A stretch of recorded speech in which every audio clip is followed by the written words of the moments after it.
How's it going, Hail Stalkers? Lead meteorologist Sean Choquette here for our daily 12 p.m. hail forecast here on this Tuesday afternoon, sponsored by the C3 Group. Check them out.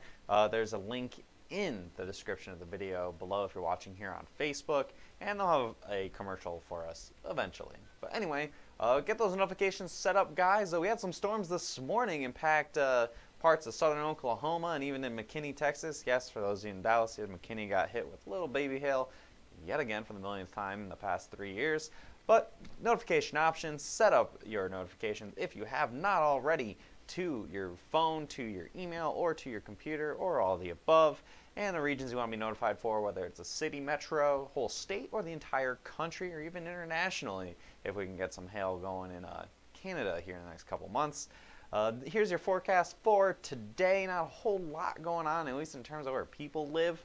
We have a chance for some storms through later this afternoon and evening along a dry line in the Texas Panhandle, about 2% chance in Amarillo.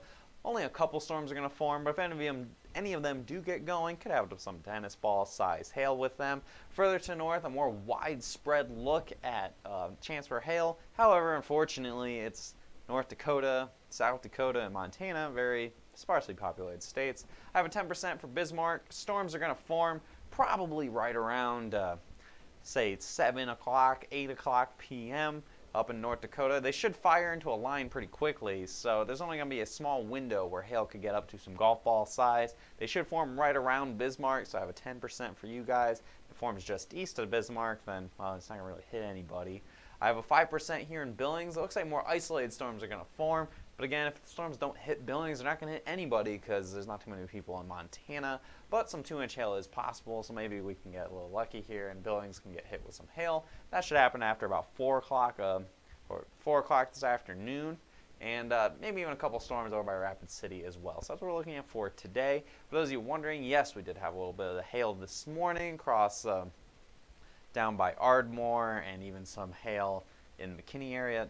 Isolated quarters in McKinney and Whitesboro. That map's a 1-star map. You can view that. And then we had a 2-star map in Oklahoma. And that storm was much earlier this morning with some tennis ball size hail.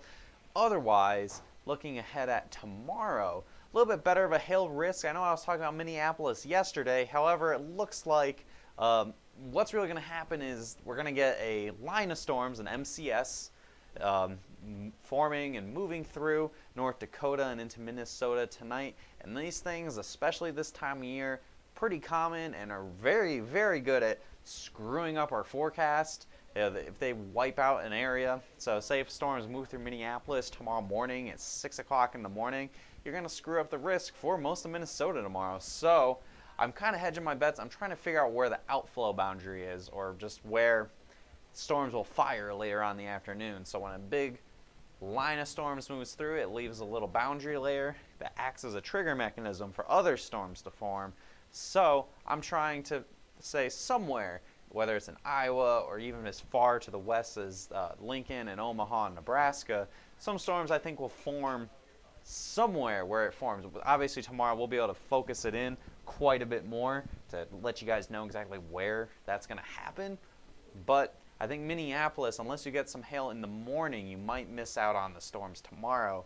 And just as a little side note, Derek is going to be in Minneapolis tomorrow for the SVG Scale at Lunch and Learn. I can't tell you exactly where it's at, but go check them out. He'll be there giving a talk about stuff with hail trace and the continued chances for hail through the summer in the Minneapolis area. And there is a chance for hail even towards the Front Range. Denver points north, could see some storms tomorrow afternoon.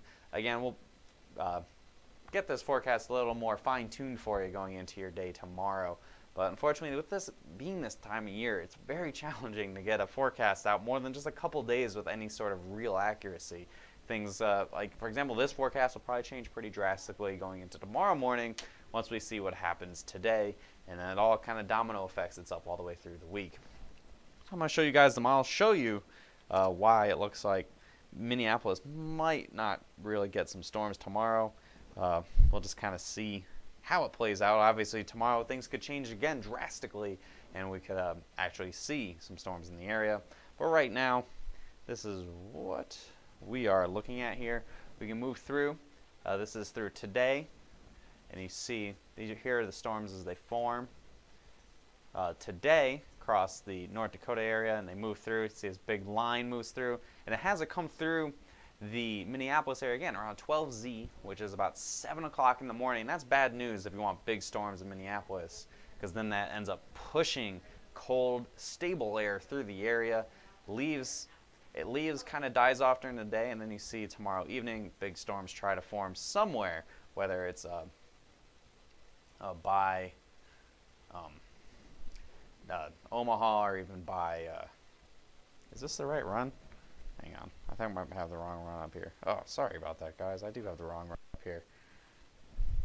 Anyway, so same basic idea again. It moves through, and then through the day you see again storms over by either Des Moines or Omaha. We'll have to kind of see what happens, and then this kind of gets really overexcited with storms moving forward to the remainder of the day. So again, that's what we're looking at for the next couple of days. Any questions, feel free to put them in the comments section below, and I'll try to answer them here now, or we can answer them after the fact, especially if you're not watching this live.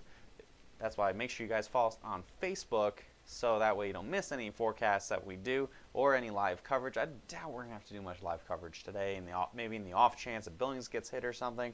But it always helps to make sure you see those posts first so you can see any posts that we have, whether it's new maps or live coverage or just our daily hail forecast and you missed out on that push notification. So you pop onto your Facebook newsfeed and it pops right at the top so you never miss any of our updates, especially with how the Facebook algorithm is a little weird sometimes.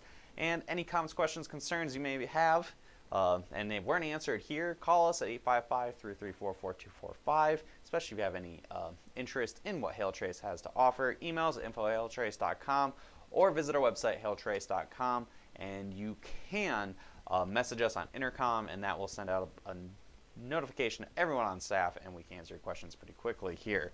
See, somebody said, somebody asked about Denver. Denver's chances, we could see some storms tomorrow afternoon. We'll have a better update for you there on our 12 p.m. forecast tomorrow. But it looks like Denver could see some storms, especially points north closer towards Fort Collins. Megan asked, Omaha getting hail, not today, potentially tomorrow. We're going to have to kind of see what the storms today do. If it puts a outflow boundary, which is a trigger mechanism for storms, and it has it hanging out by Omaha tomorrow, then things could be looking pretty good. But if the system moves through a little stronger, or a little further south, etc., then we'll just have to kind of pinpoint it for you tomorrow morning. But right now it looks like they're in that area where they could see some storms. Same deal for Des Moines and Lincoln, Nebraska. Is Killeen done till the fall? Most likely.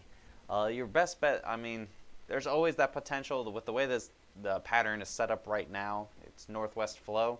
So the storms that happened very early this morning down by Ardmore, Oklahoma, and McKinney, Texas, we could see a few more instances of that in the next week or two, where there's an outside chance you get some big hail from one of these storms. But getting down south of maybe the Dallas-Fort Worth Metroplex is going to be a little harder to do, so we may have to wait till fall to see how if we can get stuff in the fall season.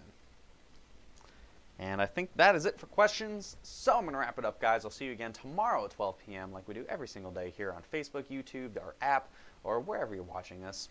Again, feel free to put in any further questions, especially if you're watching this not live, and we'll try to answer them for you guys. Have a great rest of your day, everyone. I'll see you again tomorrow at 12 p.m. here at Hailtrace.